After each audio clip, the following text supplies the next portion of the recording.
আপনার স্মার্টফোনটিতে ক্রিয়েট করা অ্যাপ্লিকেশনগুলার পাসওয়ার্ডগুলা সেভ করা আছে, আর সেই পাসওয়ার্ডগুলা কিভাবে আপনারা দেখবেন যে সেভ করা আছে কিনা।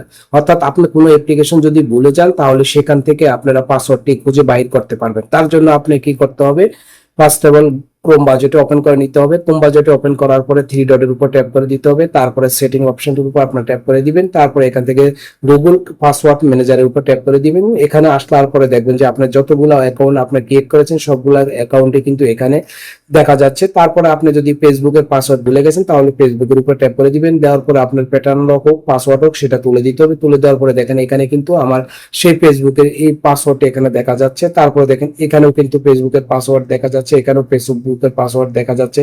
আর এখন আপনি যে ফেসবুকের পাসওয়ার্ডটি দেখতেছেন সেটা দেখতে হলে আপনি কি করবেন, এই আইকনটির উপর ট্যাপ করে দিবেন। আইকনটির উপর ট্যাপ করে দেওয়ার পরে দেখেন এখানে কিন্তু পাসওয়ার্ডটি দেখা যাচ্ছে। এইভাবে আপনারা যে কোনো অ্যাকাউন্টের পাসওয়ার্ড যদি প্রয়োজন হয় আপনারা এখানে ট্যাপ করে দিবেন। ট্যাপ করে দিয়ে দেখেন এখানে কিন্তু দেখেন এই হলো পাসওয়ার্ডটি দেখা যাচ্ছে। আমি দেখেন এখানে ট্যাপ করে দিলে দেখেন এখানে কিন্তু পাসওয়ার্ডটা দেখা যাচ্ছে। এইভাবে আপনারা আপনাদের মোবাইলে সেভ থাকা অ্যাকাউন্টের পাসওয়ার্ড গুলা দেখে নিতে পারবেন। ভিডিওটি দেখে ভালো লাগলে লাইক মাস্ট।